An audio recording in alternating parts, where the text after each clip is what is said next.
ಇದು ಫಾಸ್ಟ್ ಅದು ಕೆಳಗೆ ಟಚ್ ಆಗಬೇಕು. ಇದು ಫಾಸ್ಟ್ ಆಗಬೇಕು.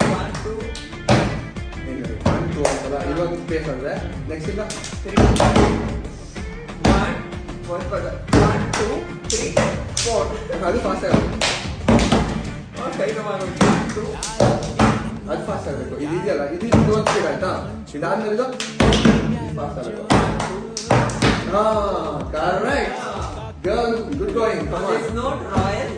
ಯಾ ರಾಯಲ್ ಸಾಂಗ್ ಮಾಡ್ತಾರೆ. 24ನೇ ತಾರೀಕು ರಿಲೀಸ್ ಆಗ್ತದೆ. ಥಿಯೇಟರ್ಗೆ ಹೋಗಿ ಕನ್ನಡ ಸಿನಿಮಾ ನೋಡಿ ವಿಸಿಟ್ ಮಾಡಿ.